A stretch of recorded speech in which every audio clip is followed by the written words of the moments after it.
ये तुम क्या कह रही हो चांदनी? ये सच है। एनी आपा ने बहुत पहले सरशावेज से शादी कर ली थी, बस उन्होंने किसी को बताया नहीं। आर्या उन्हीं की बेटी है। लेकिन एनी आपा ऐसे कैसे कर सकती हो? वो तो तुम्हारी आइडियल, सबकी आइडियल, एजुकेटेड, नेक, जिम्मेदार, समझदार, ये सब कुछ कैसे हो गया? हुरिया इसी बात से तो वो डरती थी कि कहीं वो अपना आइडियल इमेज ना खो दें, लेकिन आर्या की वजह से उन्हें करना पड़ा। उन्होंने कोशिश तो की थी कि वो अम्मा को बताएं, लेकिन नहीं बता पाई और वक्त भी गुजर गया, आर्या भी बड़ी हो गई। और तुमने एनी आपी की इन सारी बातों पे यकीन कर लिया? एनी आपी ने खुद तो एक बहुत एजुकेटेड शख्स से शादी की है और मुझे मेहरियार के पल्ले बांध दिया। ये एनी आपी ने कोई इंतकाम लिया है मुझसे? हुरिया क्या फजूल बातें कर रही हो? मेहरियार भाई बहुत अच्छे हैं, वो शरीफ हैं। उन्होंने तुम्हारे साथ तुम्हारी बेटी को भी अपनाया है। तो मुझ पे एहसान किया उन्होंने दूसरी शादी करके? क्या एक बेवा औरत की अपनी कोई खुशी, अपनी कोई मर्जी नहीं होती? एनी आपा ने तुम्हारी शादी मेहरियार भाई से तो नहीं कराई, ये तो हालात की वजह से तुम्हारी शादी हुई है। और तुम्हारे साथ तुम्हारी बेटी की भी जिम्मेदारी है। तुम्हें तो खुश होना चाहिए कि मेहरियार भाई ने तुम्हें और तुम्हारी बेटी को सहारा दिया। चांदनी, एहसान मन और खुश होने में बहुत फर्क होता है। हुरिया आखिर मेहरियार भाई में क्या बुराई है? क्या बुराई है? उस शख्स को ना कहीं आने जाने का शौक है, ना बात करने का शौक है। तुम्हें फर्रुख याद है? फर्रुख मुझसे किस कदर मोहब्बत करता था, मुझे कितनी तवज्जो देता था। अरे इस शख्स के पास तो काम के अलावा अपनी जिंदगी में मेरे लिए वक्त तक नहीं है। एक सड़ियल मिजाज आदमी। चांदनी, मेरी शादी भी तो किसी सरशाफेज जैसे शख्स से होनी चाहिए थी। हुरिया तुम्हारा दिमाग तो नहीं खराब हो गया है? तुम मेहरियार भाई की बीवी हो, तुम्हारी किस्मत में उन्हीं का साथ था। शुक्र है कि तुम्हारी दूसरी शादी हो गई है, वरना औरतें इस मुआशरे में दूसरी शादी नहीं कर पाती। लोग समझते हैं कि औरत की दूसरी शादी हो गई तो उस पर एहसान हो गया। चांदनी, मैंने दूसरी शादी सिर्फ इसलिए की है ताकि लोग मुझे बेवगी के ताने ना दें। तुम मेरी बहन हो, मैं तुमसे अपने दिल की बात कर रही हूं।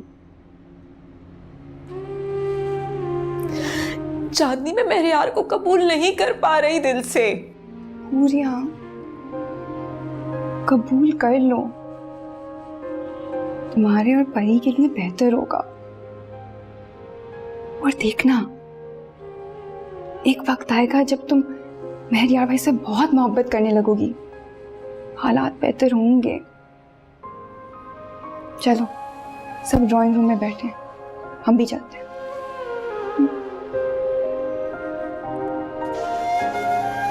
अम्मा, ये कुछ पैसे आपके लिए घर के अखराजात में काम आ जाएंगे। यहाँ से जाने के बाद भी तुम्हें मेरी मजबूरियों का एहसास है नहीं? तुम्हारे बगैर ये घर सूना हो गया है, लेकिन फिर भी हर चीज में तुम्हारा अक्स नजर आता है। मेरा अक्स तो आपके दिल पे है अम्मा,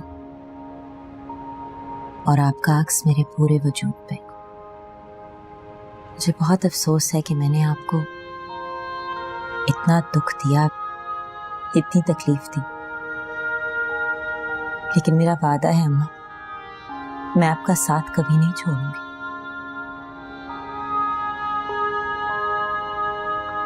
यानी आप इतनी अच्छी लग रही हैं, आपको खुश देखकर मुझे बहुत खुशी होती है।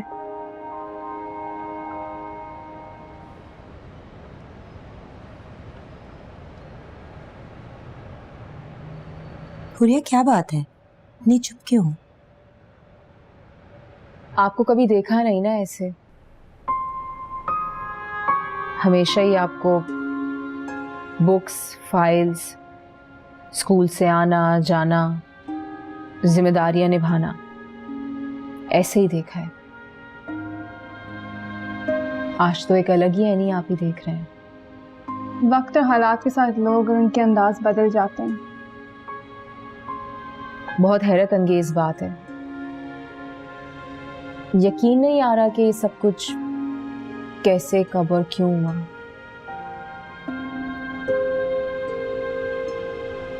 इतने बरसों की लंबी दास्तान कुछ लम्हों में तो नहीं बयान की जा सकती। मैं अपने घर में अपने शौहर और बेटी के साथ खुश हूँ, बस इतना ही जानना काफ़ी है। जैनब, शावीज को चाय दे दी? जी अम्मा, दे दी। एनी, बेटा तुम खाना खाए बगैर नहीं जाओगी आज। बिल्कुल, बहराम यही कह रहे थे। आप लोग किन तकल्लुफात में पड़ गए हैं? ये मेरा अपना घर है अम्मा। और मेरा तो अपना घर होके भी पराया हो गया था। जिस दिन मुझे खुश्क मिजाज और बोरिंग इंसान के पल्ले बांध दिया था। क्या बात है हुरिया, क्या तुम मेरे यार के साथ खुश नहीं हो? आपको मेरे दुख का एहसास कैसे होगा? अगर आपकी शादी किसी ऐसे शख्स से हुई होती जिसकी आपको सूरत भी पसंद नहीं होती तो शायद आपको मेरे दुख का अंदाजा हो जाता। जिंदगी शक्ल और सूरत के साथ नहीं गुजारी जाती, इंसान के इखलाक और किरदार के साथ गुजारी जाती है। इतनी नाशुक्री मत किया करो हुरिया। परी, परी बेटा कहाँ हैं आप? मैर यार, हुरिया अपने मैके गई है परी को लेकर। क्या वो मैके चली गई? कैसे गई है? कह रही थी कि टैक्सी या रिक्शा कर लूंगी। ये क्या बेवकूफी की उस शहर के हालात देखे आपने? जगह जगह चोरी चकारी हो रही है और वो छोटी सी बच्ची को लेकर निकल गई है। तो आपको रोकना चाहिए था ना अम्मा उसे।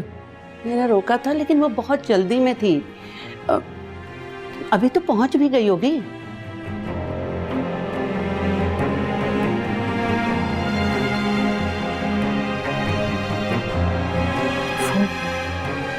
फोन भी नहीं उठा रही है, हद होती है लापरवाही की। मैं जाता हूं।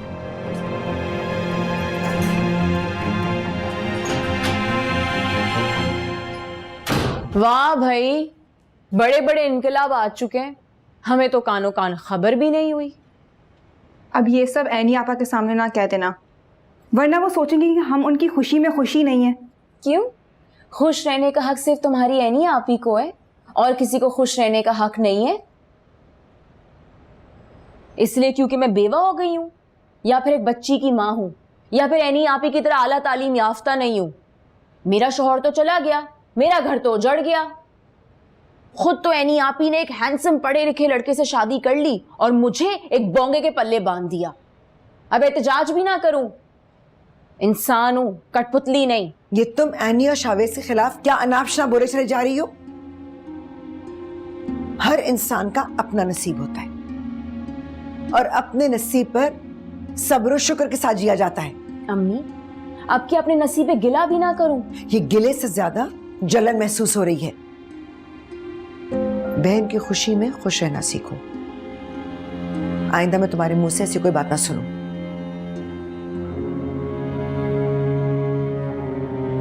तो मुझे बता नहीं सकती थी कि मैं यहाँ खड़ी? नहीं पता था।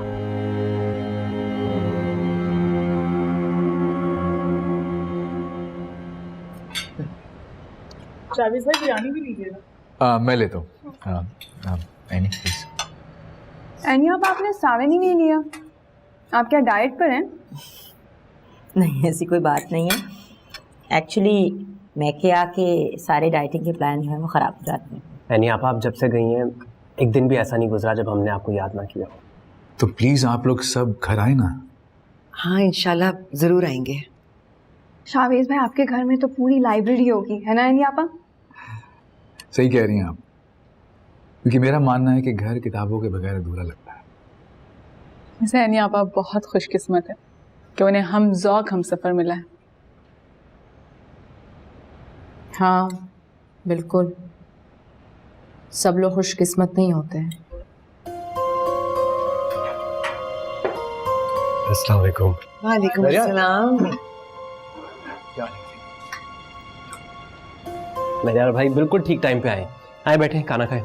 नहीं, मैं खा कर आया हूँ। अरे बैठे तो सही। बैठो बेटा।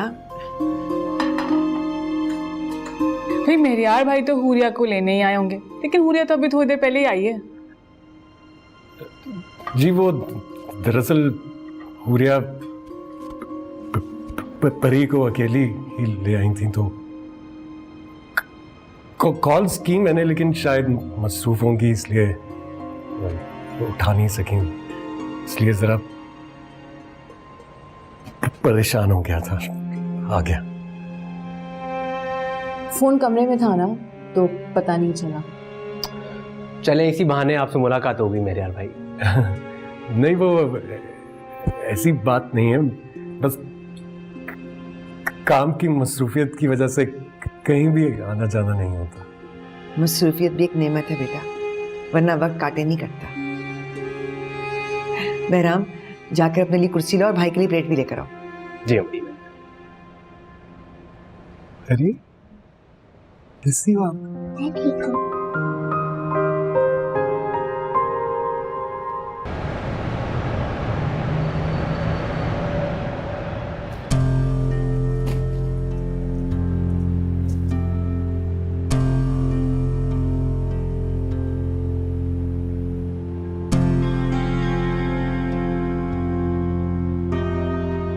ऐसी ऐसी क्या जल्दी पड़ गई थी आपको कि छोटी बच्ची का हाथ पकड़ा और यूं रिक्शे पे बैठ के चली गई?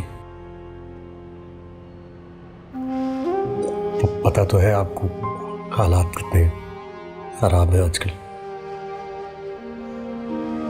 ऐसी इमरजेंसी कौन सी थी कि इंतजार ही नहीं कर सकी आप मेरा? फोन किया था मैंने आपको। अब मैं आपके मिन्नतें तरले तो कर नहीं सकती। आपके लिए तो हर चीज से ज्यादा अहम अपना काम है।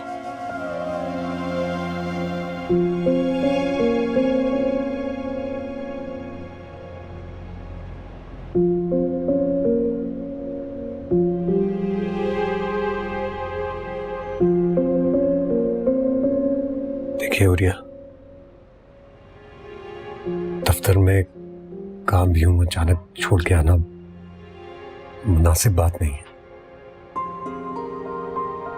बहुत कमिटमेंट्स, मीटिंग्स मेरे सर पे होती और बहुत ज्यादा जिम्मेदारियां हैं जो मुझे पूरी करनी होती हैं, तो ऐसे तो नहीं दफ्तर छोड़ के आ सकता। मुझे आज तक किसी ने ऐसे नजरअंदाज नहीं किया। चांदनी के पास मेरे लिए सरप्राइज था, इसलिए मैं रुक नहीं सकती थी। वो सरप्राइज यही था ना कि एनिया आपा ने शादी कर लिया, तो इसमें बुरा क्या है? पाले गए, अपने अच्छे बुरे को अच्छे से समझ सकती हैं। शादी करने का फैसला किया होगा तो कुछ सोच समझ के किया होगा ना। आपको कोई एतराज नहीं होना? मुझे एतराज है। मैं उनकी बहन हूं। उन्होंने मुझे बताना मुनासिब तक नहीं समझा। अपने लिए एक बेहतरीन इंसान चुन लिया और दूसरों के ख्यालात और एहसासात का सोचा तक नहीं।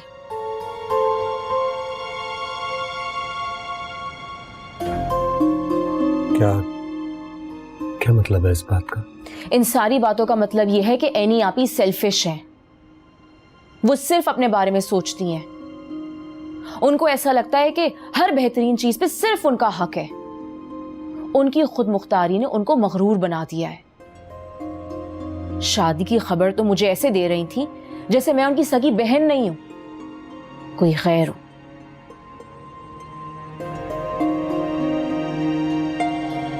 देखिए, मैं तो यही कहूंगा कि उनकी जिंदगी में मदाखलत करने के बजाय अगर हम अपनी जिंदगी पर फोकस करें तो ज्यादा बेहतर नहीं होगा? अगर आप मुझे प्रोफेसर्स की तरह लेक्चर देने के बजाय ड्रॉप करके आ जाते तो हमारे मामलात भी ठीक होते।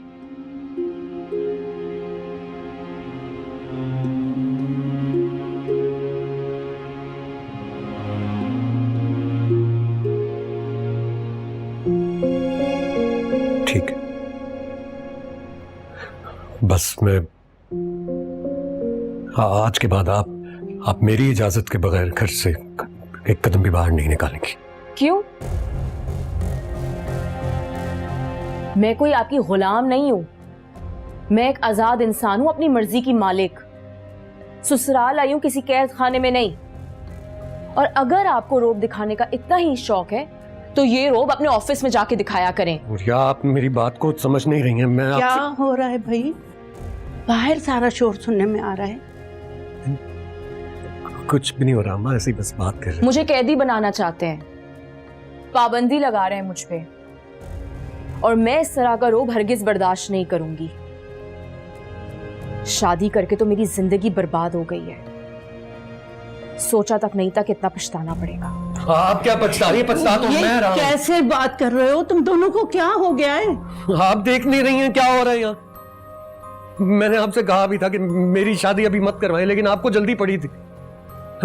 देख लीजिए नतीजा। अच्छा तुम चुप हो जाओ, गुस्से में खामोश हो जाना चाहिए।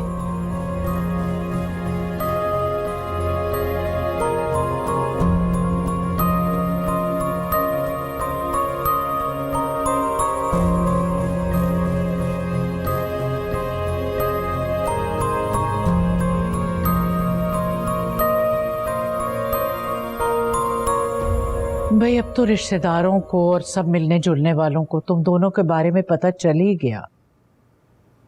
बहरहाल एक ना एक दिन तो पता चलना ही था। अम्मी शायद यही वक्त मुनासिब था। मुझे ना तो दुनिया की परवाह है और ना जमाने का डर। सिर्फ फिक्र है तो अपनी फैमिली की। कुरतलैन मेरी बीवी है और किसी को एतराज का हक नहीं है। लेकिन बेटा हमारे लोग बहुत तंग नजर हैं। अम्मी वो लोग कम अकल हैं और हमारा ऐसे लोगों से कोई वास्ता नहीं है। जो लोग बाशऊर होते हैं वो हालात को समझते हैं। अम्मी मैंने तो जिसको भी बताया है उन्होंने मुबारकबाद ही दी है। बेटा तुम बहुत भोली हो। जो लोग मुंह पे मुबारकबाद देते हैं ना, न जाने पीठ पीछे क्या क्या बातें बनाते होंगे। खैर बनाने दो, हमें उनकी परवाह नहीं करनी चाहिए। उनका तो काम ही ये है। ये बात तो ठीक कह रही हैं। कुरतलैन बाकी बहुत भोली हैं, क्योंकि ये सारी जिंदगी अपने काम में इतना मसरूफ रही हैं कि दुनिया की चापलूसियों को, चालाकियों को ये कभी समझ ही नहीं पाई। हाँ भाई, एनी में माशाल्लाह बहुत खूबियां हैं।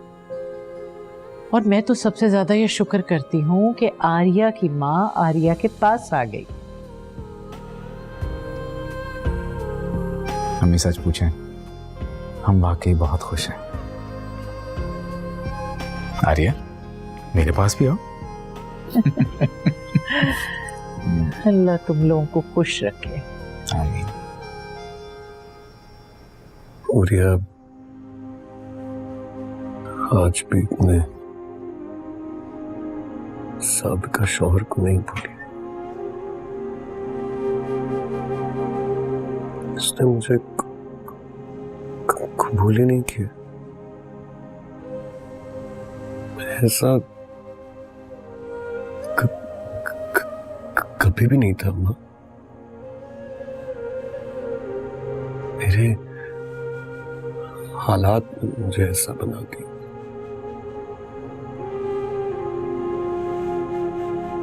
पहले फाखरा के झगड़े, अब हुरिया के नखरे। पता नहीं क्यों मेरी किस्मत में बीवी का सुख है ही नहीं। ऐसा मत कहो मैर यार। हुरिया भी अगर चली गई तो लोग 100 बातें करेंगे। हर कोई तुम्हें कसूरवार ठहराएगा। कहेंगे कि दोनों बीवियां छोड़कर चली गई। हुरिया बुरी लड़की नहीं है, थोड़ी कम अकल है। तुम उसे समझने की कोशिश करो, उसे थोड़ा वक्त दो।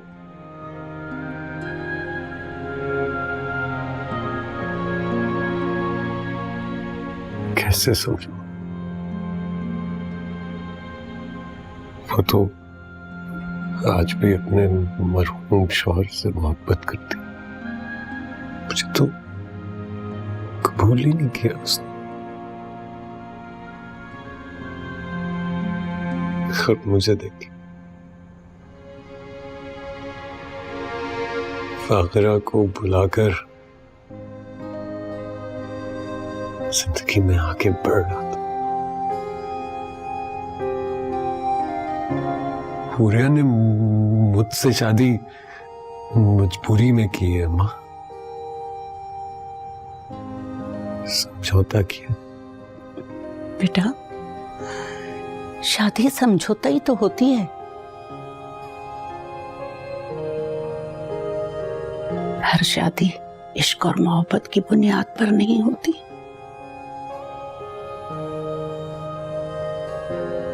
लेकिन जब मियां बीवी साथ रहते हैं ना, तो मोहब्बत हो जाती है।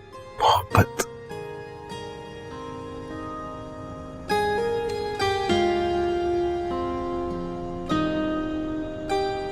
कुछ लोग होते हैं माँ,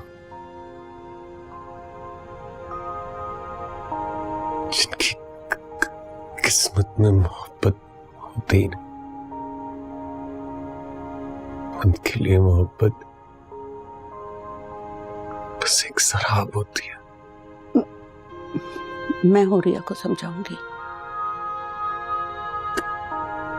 क्या समझाएंगी? मुझे भी बताएं। तो मुझे पसंद ही नहीं करती। एक दिन उसे अपनी गलती का एहसास होगा। तब तक शायद बहुत देर हो चुकी होगी।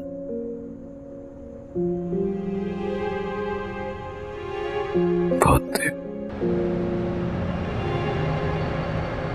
आर्य, लंच ले ली था आपने? एनी, जी अम्मी। बेटा तुमने तो रिजाइन कर दिया था, स्कूल क्यों जा रही हो? मम्मी मैंने रिजाइन तो कर दिया है, लेकिन मेरे कॉन्ट्रैक्ट में 1 महीने का नोटिस पीरियड है। ये जब नोटिस पीरियड खत्म हो जाएगा तो फिर जॉब भी खत्म हो जाएगी। मैनेजमेंट के रूल्स हैं। ठीक है भाई। चलो बेटा, चलो, लेट्स गो। खुदा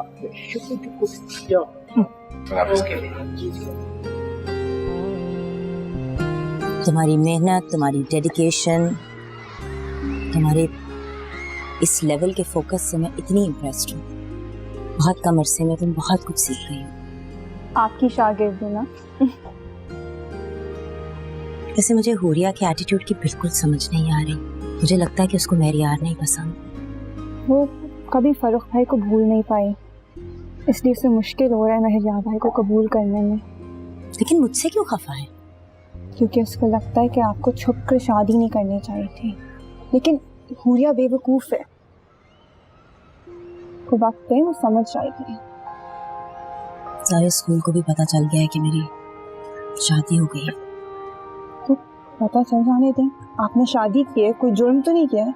आप लोगों को पता है मैडम कुरतुलन और सर शावेज ने पहले से शादी की हुई थी और आर्या उन्हीं की बेटी है। बल्कि अब तो मैडम अपने ससुराल में जाके रहने लगी है। मेरी कज़न सर शावेज के पड़ोस में रहती है। उसने मुझे बताया कि सर शावेज और मैडम रोजाना घूमने फिरने जाते हैं। उसने कई बार इन दोनों को एक साथ देखा है। ये तो सबको ही पता था कि इनके बीच में कोई लव स्टोरी वाला मामला है जरूर। क्या हो गया यार, अगर उन दोनों ने शादी का नहीं बताया तो? वैसे भी शादी इंसान का पर्सनल मैटर होता है। मैडम कुरतुलन वैसे ऐसी लगती तो नहीं थी, छुप छुपा के शादी कर ली और तो और बच्ची भी पैदा कर ली। ये क्या हो रहा है? कैसी बातें हो रही हैं यहाँ? ये स्टाफ रूम है। क्या बात है? Sorry madam. किसी की जाती जिंदगी में बात करने का आप लोगों के पास कोई हक नहीं है। मैडम कुरतुलन और सर शावेज की शादी हो चुकी थी, मगर फैमिली प्रॉब्लम्स की वजह से हम लोगों ने नहीं बताया था। लेकिन अब हालात बदल चुके हैं। अब मैडम अपनी नई जिंदगी शुरू कर चुकी हैं।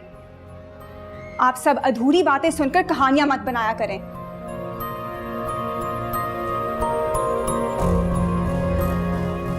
कुरतुलैन मेरी बीवी है,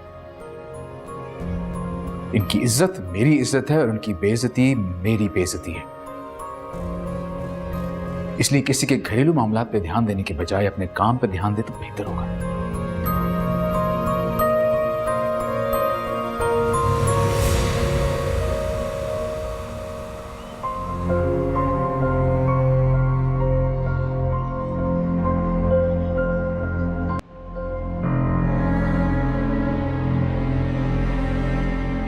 आप लोगों की बातों को लेकर परेशान मत हो, टेक इट इजी।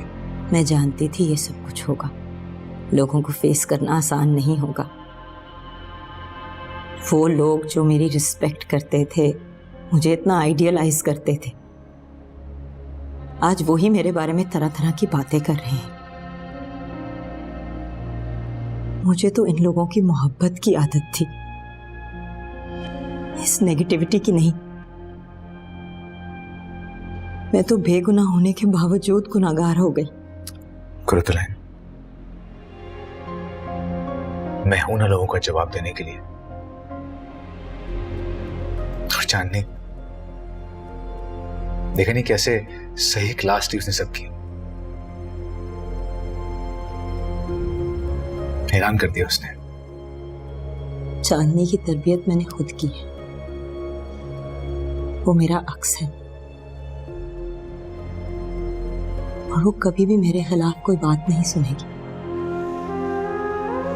बहुत अच्छा किया उसने। जॉब करने से उसमें बहुत एतमाद आ गया है और करियर बनाने के लिए सेल्फ कॉन्फिडेंस बहुत जरूरी है। उसका ये रूप देख के मुझे बहुत खुशी हुई। लेकिन शावेज, मैं अब इस स्कूल में जॉब नहीं कर सकती। मैं यहाँ नहीं रहना चाहती। मैं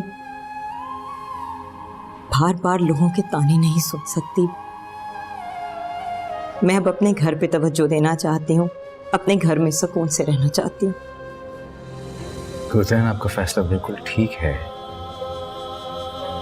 लेकिन लोगों का मुकाबला करने के लिए इंसान को बहादुर और मजबूत होना पड़ता है। मोम के दिल को पत्थर करना पड़ता है। लोगों की बातों का जवाब देना सीखें। खामोशी हर बात का जवाब नहीं होती। मेरा इतना पॉजिटिव इमेज, जिसपे मैंने इतनी मेहनत की, बिल्कुल बर्बाद हो गया। कुरतुलैन, फैमिली बनाने के लिए जितनी भी कुर्बानी दी जाए कम होती है। लेकिन अब लोग मुझसे नफरत करते हैं शावेज। कुरतुलैन, क्या मेरी मोहब्बत काफी नहीं आपके लिए?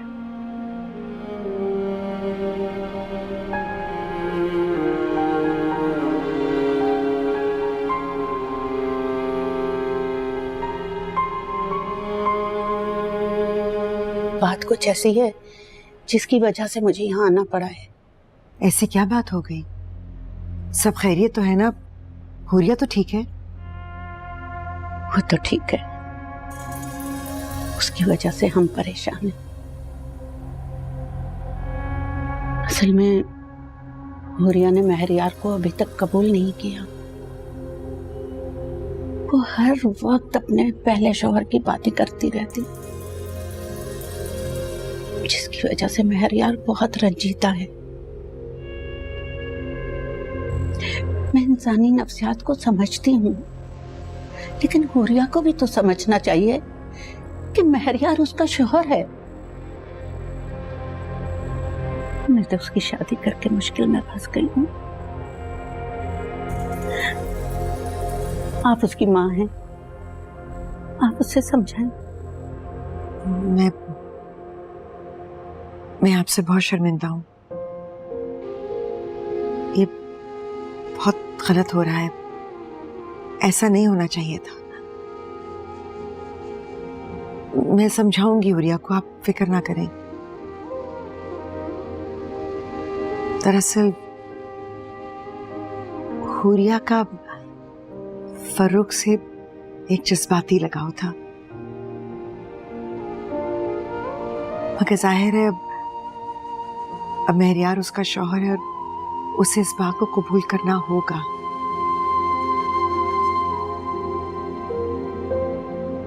हुरिया बुरी नहीं है, बस नादान है। वो समझती नहीं है कि वो खुद अपना नुकसान कर रही है। मेरा मकसद हुरिया की शिकायत करना नहीं था। मैं सिर्फ ये चाहती हूँ कि वो महरियार को शौहर का दर्जा दे। उसका ख्याल रखे, उसकी इज्जत करे। बेशक उसकी खिदमत ना करे, लेकिन उसकी इज्जत का ख्याल रखे। मैं आपकी बहुत शुक्रगुजार हूं कि आपने मुझसे बात की। मैं समझाऊंगी हुरिया को, समझ जाएगी इंशाल्लाह। मैं उसकी तरफ से आपसे माजरत करती हूँ।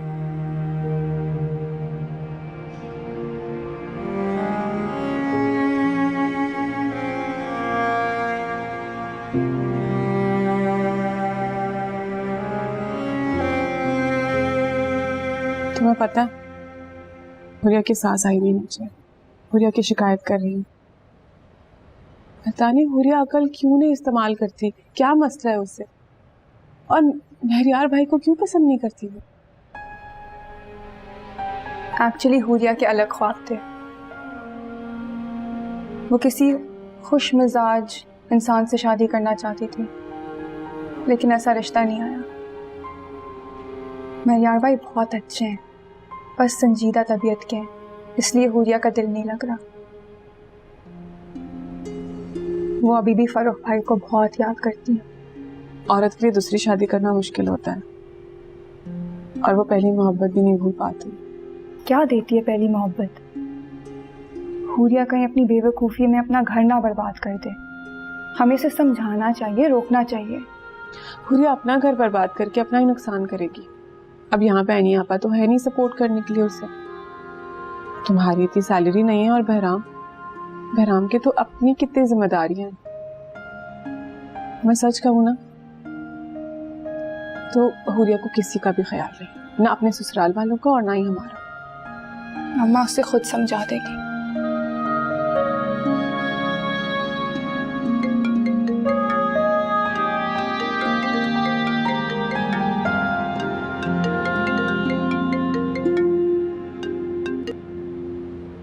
जी अम्मी। हुरिया क्या तमाशा ये? अब शादी हो गई है तो उसको निभाओ। शौहर को शौहर का दर्जा दो। वो शरीफ आदमी तुम्हारी सारी बदतमीजियां बर्दाश्त कर रहा है, उसकी जगह कोई और होता ना तो कब का तुम्हें फारिग कर चुका होता। हाँ तो उसने मुझ पे कोई एहसान किया है? आप लोगों ने तो मेरी शादी ऐसे करवाई है जैसे सर पे से बोझ उतार के फेंका हो। तुम्हारा आखिर मसला क्या है भाई? क्या खामी है महरियार में? किस चीज की कमी है तुम्हें? अम्मी, हमेशा बात दौलत की नहीं होती, शख्सियत की भी होती है। 1000 दफा मैंने आपको कहा था कि महरियार जैसे शख्स के साथ मेरा गुजारा नहीं है, लेकिन आप लोगों ने मेरी शादी जबरदस्ती करवा दी। हुरिया बेटा, अकल की आंख खोलकर सोचो, इंसान की अंदर की खूबसूरती को पहचानो। अगर फर्रुख जैसे शख्स के साथ मेरी शादी होती तो मैं खुश भी रहती। पूरी दुनिया में आपको महरियार ही मिला था मेरे लिए, रूखा फीका सड़ियल शख्सियत का आदमी। अफसोस होता है मुझे अपने नसीब पे। इंतहा की नाशुक्री हो तुम। तुम्हें किस्मत ने एक और मौका दिया है घर बसाने का, लेकिन तुम्हें कदर ही नहीं है। क्या चाहती हो तुम कि सारी जिंदगी दूसरों की मोहताज बनकर रहो? आप लोगों ने हमेशा मुझे बोझ ही समझा है। जो लोग खुद अपने आप को नहीं संभाल सकते ना, वो दूसरों पर बोझ ही होते हैं। दूसरों की तरफ देखने की बजाय इज्जत के साथ अपने घर में रहो। आ गई समझ तुम्हें? आइंदा अगर महरियार या उसकी वालिदा को तुमसे कोई शिकायत हुई तो अपनी बर्बादी की तुम खुद जिम्मेदार होगी। मेरी तरफ फिर मत देखना। बेवकूफ लड़की।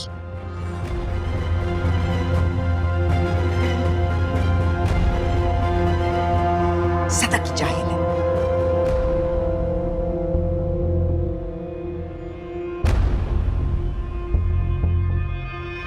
वाह, ये हेयर किस कलर के हैं?